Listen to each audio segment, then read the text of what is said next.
everyone. Welcome back to the Bay State Golf Podcast. I'm your host, Sean Melia, and today's topic is going to be a little bit different. We're going to talk about the Masters. We're going to talk about the majors because they start next week. And I've got 9 players, I believe, on my list who have never won a major. I ranked them. These are players who are still active, so no Colin Montgomery shout-outs on this particular podcast, except for that one right there.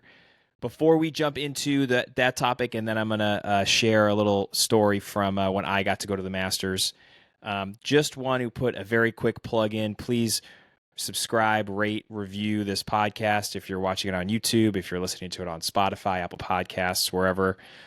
Please subscribe, please like it, please review it, give us a rating. Always helps. Second, if you would like everything that I do in one nice package on a Friday morning, please subscribe to my newsletter. You can find it at baystategolf.beehiiv.com, and Beehive is spelled Beehiiv. That's about all I've got for you as far as plugs and housekeeping. So let's get into the 9 players who I think have the most pressure on them heading into the Masters and the major season to finally get the monkey off of their back. And then I will share a little story about my Monday at the Masters in 2018. Before I get into looking at the players specifically, I went back and looked at 2010 through 2023 and found all the one-time major winners. I thought it would be just a good way to balance out and figure out like what goes on at majors. The amount of one-time major winners from 2010 until now is actually bigger than I thought. I think there are 25 players that I counted and wrote down here. I'm just going to read through the list of these players. Some of them, are going to be a little bit of a blast from the past. Some of them are going to surprise you that they only have one major. And some of them are going to surprise you that they don't have more than one major. We've got, in chronological order from 2010 to 2023, Bryson DeChambeau, Hideki Matsuyama, Cam Smith, Matt Fitzpatrick, Scottie Scheffler, Brian Harman, and Wyndham Clark. 25 players in the last 13 years to win their one major and just one major. Now, there are some guys on this list who could certainly win another one. I wouldn't be surprised if Scottie Scheffler wins next week and he's off that list. Same with Hideki, who is playing really, really well right now heading into major season after winning at Riviera. But there are 9 guys that stood out to me who have played in enough majors to make the list. Ludwig Åberg is not on my list. The guy's never played in a major. He has played in a Ryder Cup, but he's never played in a major as an amateur or as a pro. So a guy like him is not on this list. I left Minwoo Lee off the list. It just felt like he kind of doesn't have quite enough reps in the majors yet. So those maybe are 2 that I left off that I think are mainly kind of the 2 that you could make an argument, at least for Minwoo, that maybe he should be on the list, but I didn't put him on the list. I'm going to run you through. I power rank these, so they're from 9 to 1. Players who I think are, the 9th best player to not win a major at this point, all the way down to the best player to never have won a major. This used to be a conversation that was happening all the time in the late 90s and early 2000s. We discussed this ad nauseum about Phil Mickelson before he won, Lee Westwood, guys like Colin Montgomery, Paul Casey. So a lot of English guys, Luke Donald, world number 1 who never won a major. So there's a bunch of guys, that over the course of their career never won one. They showed up to every major with the question. I even was watching the 1994 U.S. Open, I think it was at Shinnecock, when Corey Pavin won, and he showed up to that major with the label, the best player to never win a major. and he was asked about it on Sunday before he teed off, and he spoke about it. It's not really a conversation anymore. I think partly it's because we have so many players who are very good who have won majors. And so I think the conversation has turned from the best player to never win one to we've got Grand Slam possibilities. If you're watching on YouTube, you can see my dog Murphy right now just hanging out next to me on the couch as he's wandering around the apartment.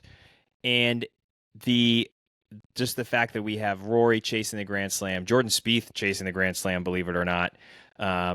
Those two guys have gone a combined 15 years without winning a major now, between Rory's 10 and Jordan's.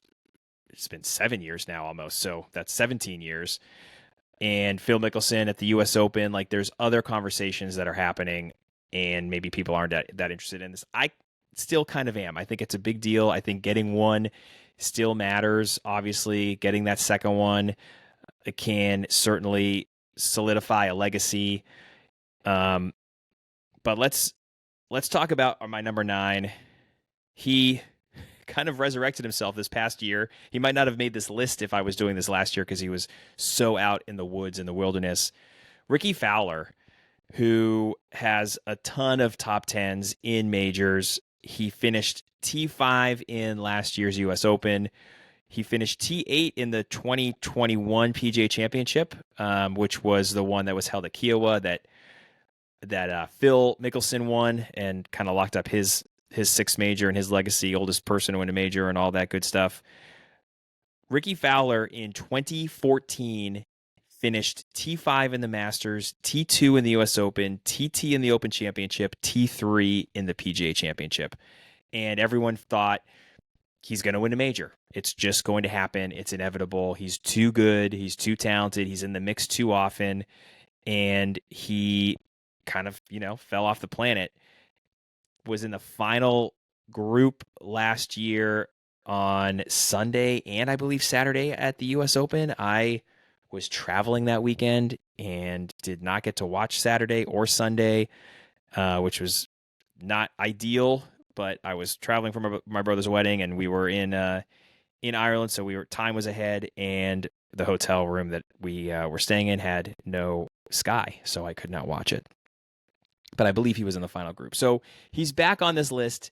He's a guy who made the Ryder Cup and just, I think, could still show up every now and then in a major and possibly steal one.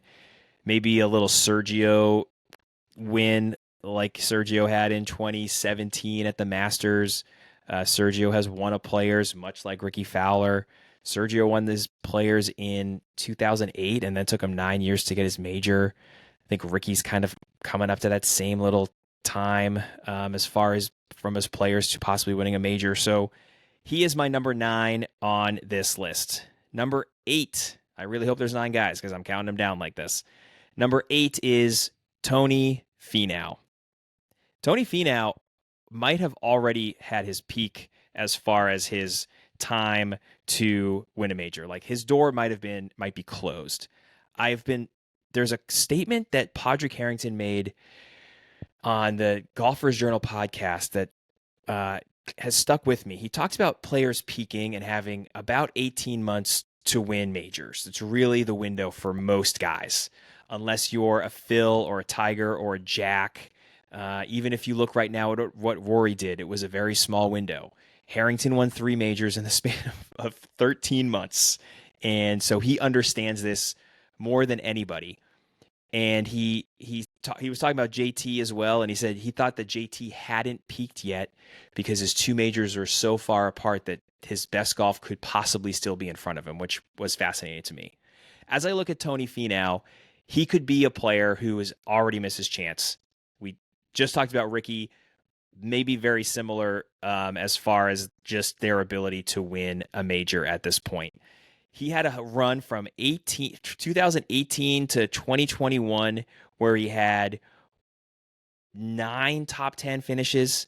He was T10, 5th, and T9 in the 2018 year at the Masters, the Open, and the Open Championship. So he was that was his coming out party as far as just being at least around the lead or in contention late in a major.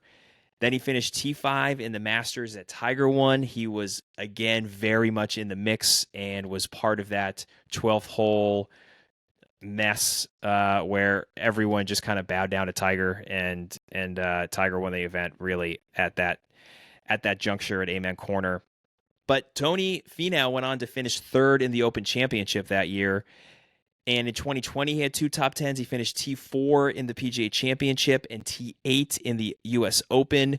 I have said some things about the 2020 majors, just as far as are we really, as we look back on those, do they really, really count as majors? I'm not 100% sure. And then 2021 was really the last little stretch for Finau that was good in the majors. He finished T10 at the Masters. He finished T8 at the PGA Championship, and then he missed the cut at the U.S. Open, and he hasn't had a top 10 since that PGA Championship in 2021. So not a strong run of golf from Finau in the majors over the last bunch of years. So he's 8 on my list as far as players who have never won a major who, have the talent and you'd expect to win a major. Number 7, maybe one that is going to have an interesting week this week. I want to talk about Joaquin Niemann, the LIV guy, who everyone has been kind of praising for chasing world ranking points as he suffers on LIV and just plummets down the world rankings.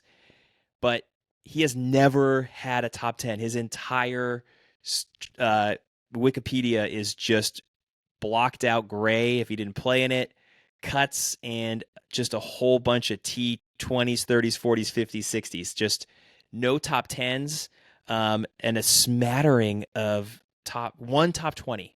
One top 20 in last year's Masters. He finished T16. That is all he's got. So he's one that is just fascinating to me. He's won at Riviera.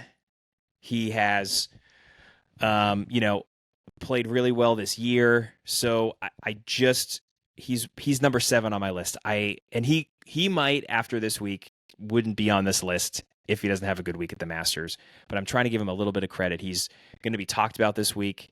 He matters in golf right now because he's the LIV guy who is playing well, and there's always going to be a few of those guys showing up at the majors who are just kind of having a good stretch of golf.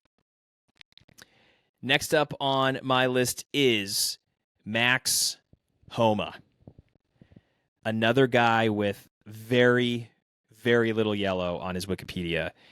If we did this before last year's Open Championship at Hoylake, he would have no yellow on his major top 10 Wikipedia. He finished T10 at that Open Championship. He has a ton of cuts. He has missed so many cuts at all of the majors. In 2021, he made 1 cut.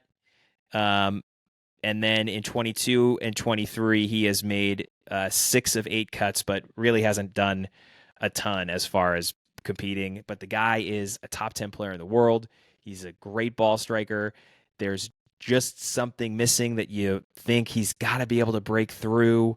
But I think Homa could end up being one of those generational guys who maybe doesn't win a major. I think that's a thing we might have to start talking about. He's not a spring chicken.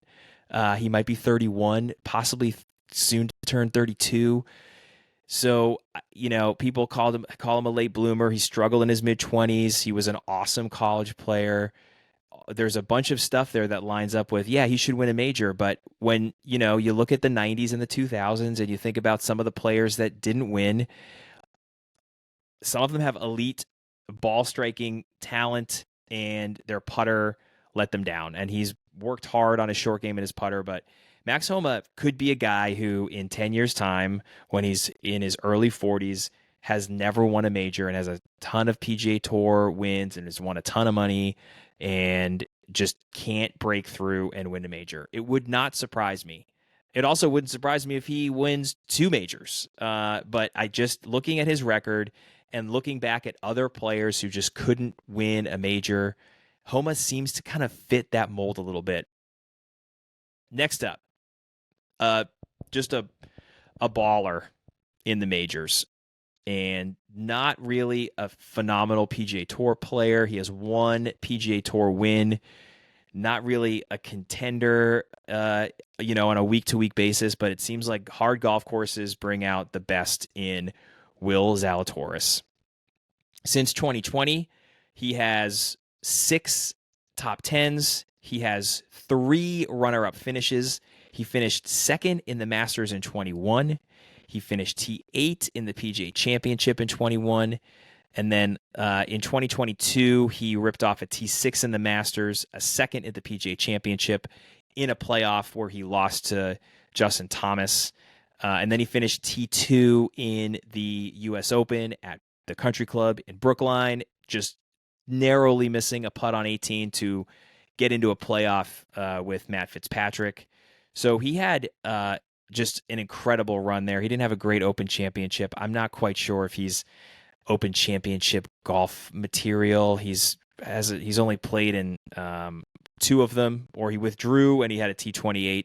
There was no tournament in 20, and he doesn't really have much of a major record before 2020. He played in the 2018 U.S. Open and missed the cut. But that stretch of 21 and 22, it reminds me a little bit of Ricky Fowler. Zalatoris missed all of last year due to injury. He has had a very nice spring and has played some good golf. And the question is, will his back hold up? Will his health hold up to just give him enough reps and enough opportunities in the majors over the next decade? He's still a young golfer, and he just seems like he shows up. He's kind of worked on his swing to fix his back and get through some of those issues that he has. I think he does end up winning a major if you put, this feels like the cutoff on this list. If you look at Homa and you look at Neiman and Finau and Fowler, those guys feel like if you told me that they never win a major, I wouldn't be super surprised. If you told me that Will Zalatoris never wins a major, I would be more surprised. I would wonder what happened to him to never win a major, because he is good enough to win one. He's got the talent. All these guys have the talent, but he's just been around and he's been so close already that it feels like he should win one. But again, that's what we were saying about Ricky Fowler a decade ago, and it never came to be, and he hit the wilderness, and I hope that does not happen to Zalatoris. Next up, a guy who's been playing majors for 10 years. He has just accrued 7 top 10 finishes in that time, but a bunch of them have been recently. And again, this is the thing of thinking about Harrington and the peaking and just playing really good golf and being in contention a lot. Tommy Fleetwood, in the last 2 years, has 4 top 10s in 8 majors. He has not missed a cut, or he's missed one cut. I'm sorry, he missed the U.S. Open cut in 22 at the U.S. Open. But he finished T5 at the PGA Championship in 22. He finished T4 at the Open Championship in 22. He finished T10 in the Open Championship last year, and he finished T5 in the U.S. Open last year, which might be a little bit of a fraudulent yellow box, because I think he shot a 63 or a 64 when there was no real pressure. He basically did what he did at Shinnecock, which is another top 10 that he has. And, that's that you can challenge those and wonder, well, is he good enough to be in one of the last 3 groups and actually battle for a championship, battle for a major? He kind of flamed out last year in the Open, if we're being honest. He played great the opening round, and everyone thought like the hometown kid is going to win. He stuck around. Harman opened up a big lead, and Fleetwood was the guy that people were really hoping would pull through, just as a person who grew up in the Liverpool area, and he just kind of didn't. He didn't really do anything that would make you think, oh, this guy's going to win. So that's troublesome. That's worrisome. But there's a lot of yellow in the last 2 years, which is good. And you have to wonder, the next 8 majors feels like the clock is ticking on Tommy Fleetwood. He's been playing majors for 10 years. He's been playing them better in the last 2 years than he's ever played them. So that makes me think that Tommy Fleetwood is just at the precipice here of hitting his peak and potentially winning a major. Next up, the third player on my list, number 3, is Xander Schauffele. He has been a top 10 machine on the PGA Tour in majors, just Mr. Consistent. He has 3, 6, 9, 11 top 10s, 11 yellow boxes on his Wikipedia, and he's got runners up in the Masters in 19. He's got a runner up in the US or in the Open Championship in 2018. He's got 5th places. He's got 3rd places. He was in the hunt at the 2021 Masters until he hit that wacky shot down the stretch with when Matsuyama won.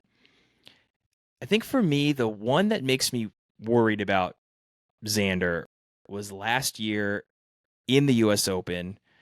I was around to watch a little bit on Friday. I think it was Friday. He shot 63 on or 64 on Thursday, and then just kind of like slowly leaked oil the rest of the week. He finished T10 at LACC. Just wasn't great. He seems like if you're going to nominate or pick a tournament that he would win, his U.S. Open run has been very good in his whole career. 2017, he was T5. 2018, he was T6. 2019, he was T3. 2020, he was 5th. 2021, he was T7. 2022, he was T14. And 2023, he was T10. So since 2017, he has never finished outside 14th place in a U.S. Open, which is an astounding record given that's really kind of, for many people, the most challenging test of golf through the bag every year. And he just consistently shows up and plays really well. He hasn't had a great run the last 2 years. If you're looking for peak performance, he's only got 2 top 10s in those 8 majors. He's got 1 miscut. He has not finished outside the top 18. Again, just wildly consistent. If you like to bet, just put money on Xander, top 20, top 10, top 5, and you're going to get some payouts almost every week at a major. But he's 3rd on my list. I don't really believe in Xander, but I believe in him more than the other guys that I have named so far. Maybe Will Zalatoris, you could argue, could be above Schauffele on this list, but Schauffele's been so incredibly consistent that there's got to be a point where he just breaks through and ends up playing better than everybody else instead of just better than all but 2 or 3 guys.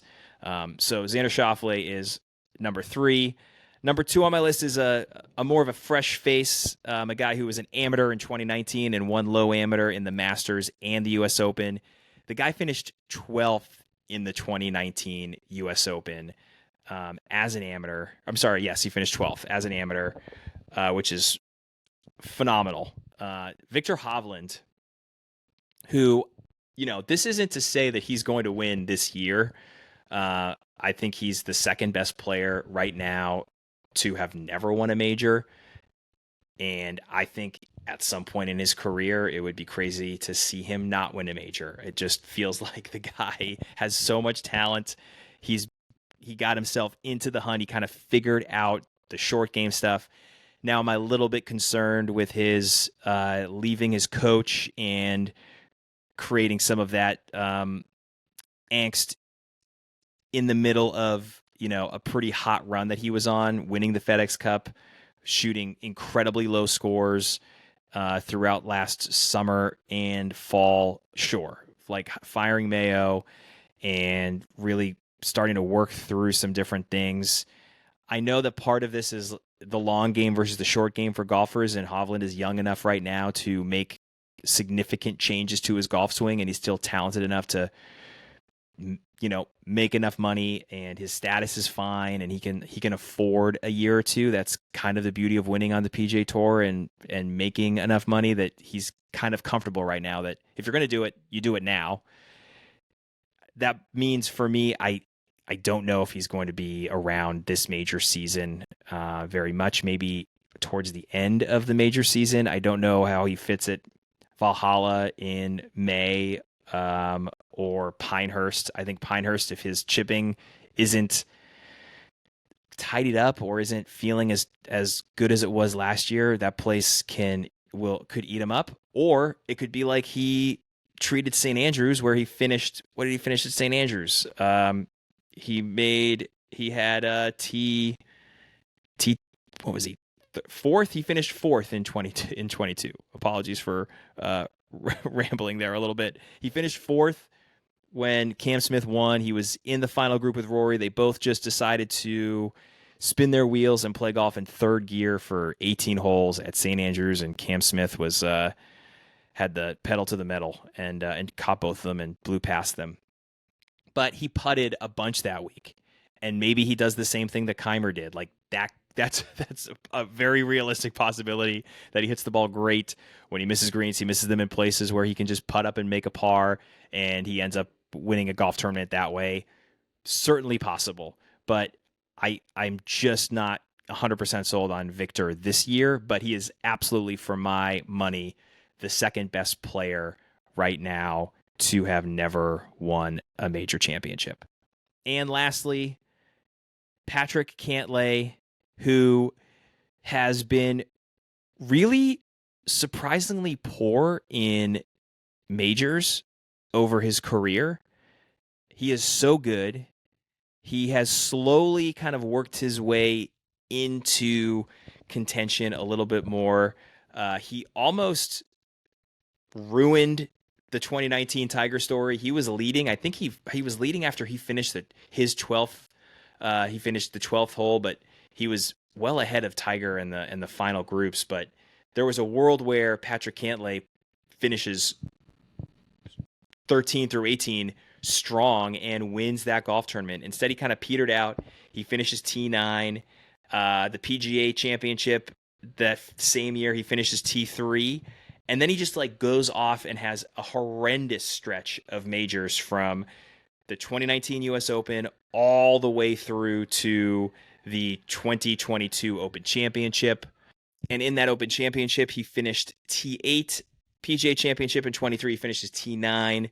But the stretch between 2019 and 2022 was pretty rough. Missed a bunch of cuts, finished, in the 40s. T23 at the 2021 PGA Championship was a good finish for him. 2021 US Open, he finished T15. So, like, nothing really, really great, which doesn't make a lot of sense. There is absolutely a world where Patrick Cantlay doesn't win a major, and people look back in 2040 and think, how the heck did Patrick Cantlay never win a major? He won so much money. He won on the PGA Tour. He won FedEx Cups. He won everything else you could win, except he just couldn't win a major, and it would make no sense. And it could possibly happen because he might just not have something that helps him make it. That doesn't mean he's not the best player to never win a major. It actually probably is the perfect reason he should be on this list. He'd be on this list probably for the last 4 years. He's probably been the player on this list the longest with his buddy Xander. The two of them, in my mind, have definitely been on this list with Ricky the longest, and the other guys are relatively new here. But that's my number one guy, is Patrick Cantlay. The T9 at the PGA Championship last year was his, one of his 4 top 10s. He has 4 top 10s in his whole career in majors. It is stunningly poor, but I think that's kind of the beautiful part of this, is guys who are really good at golf, who win PGA tournaments, who were outstanding amateurs. I mean, he finished T21 at the 2011 US Open and won low amateur.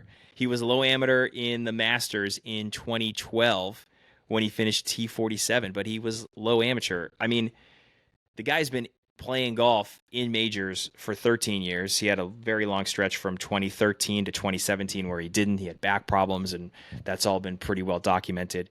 So he is just the perfect player who has never won a major. He's very talented. He fits the Monty, Paul Casey, even like maybe a DL3 or a Sergio who end up finally getting one, just one.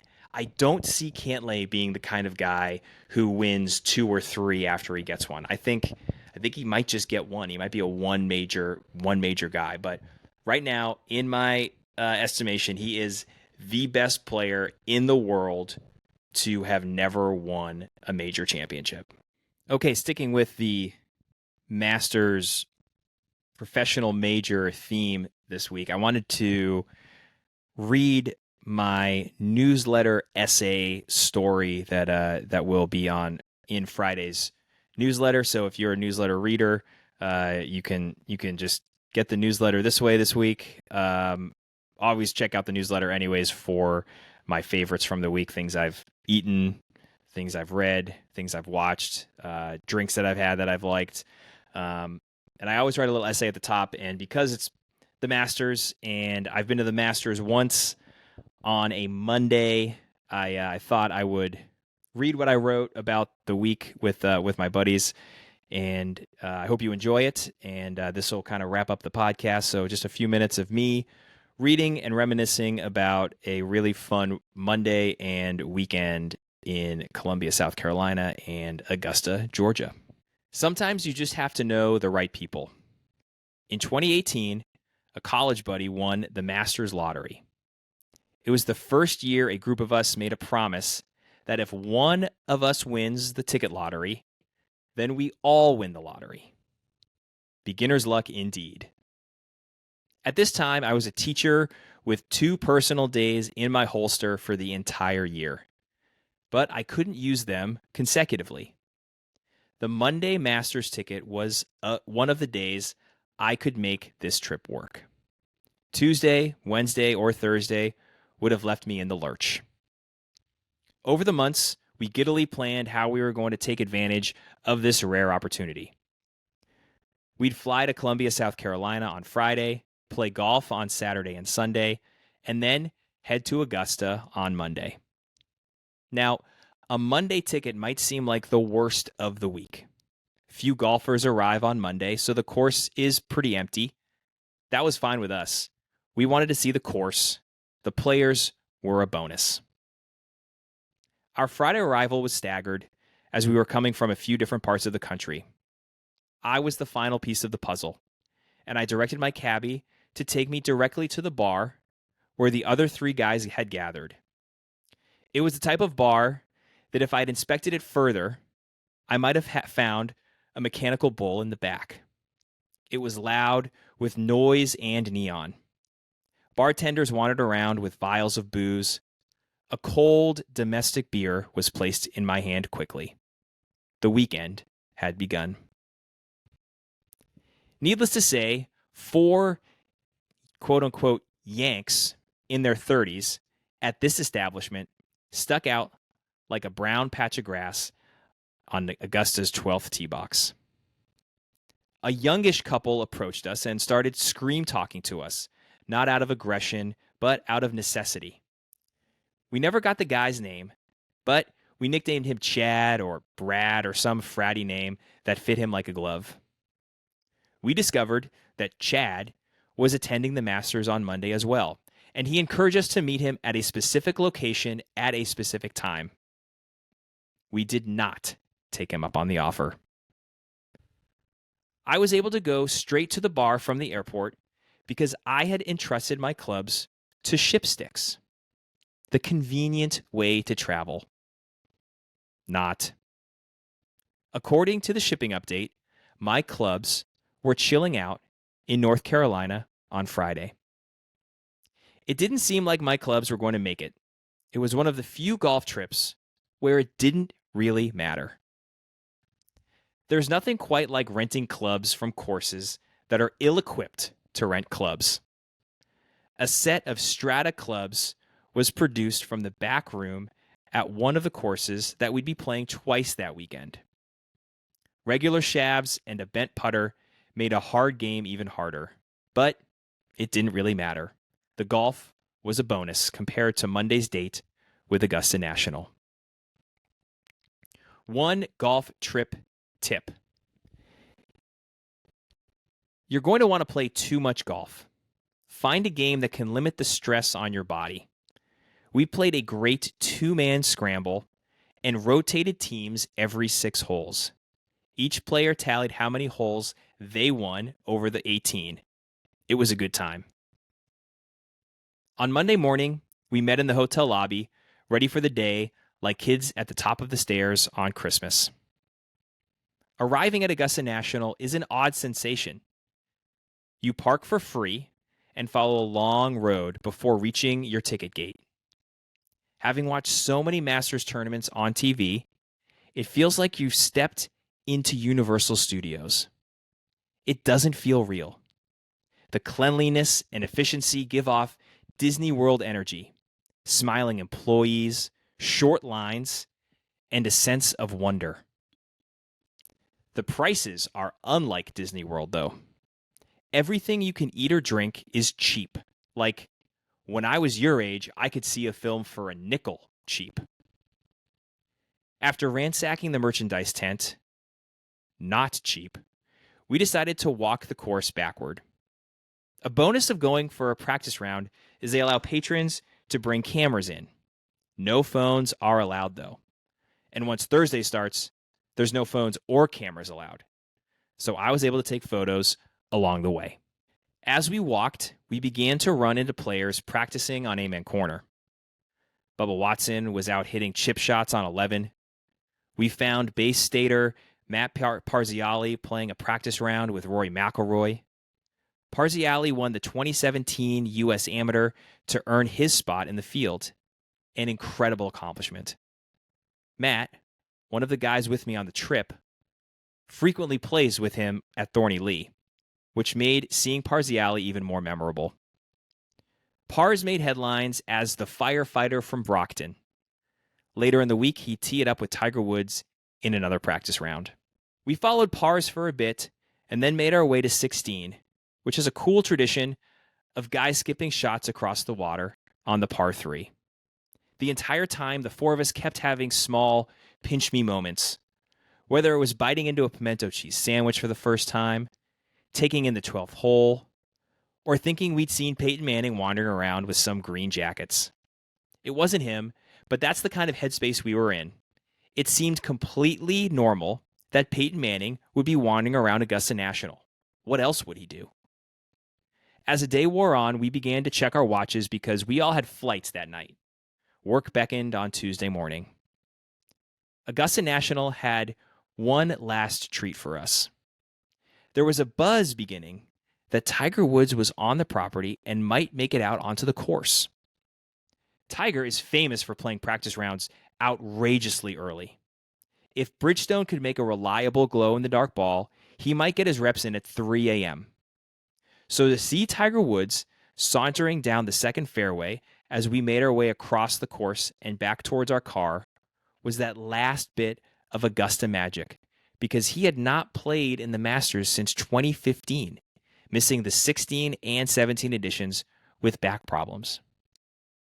Little did we know, 52 weeks later, Woods would win the Masters.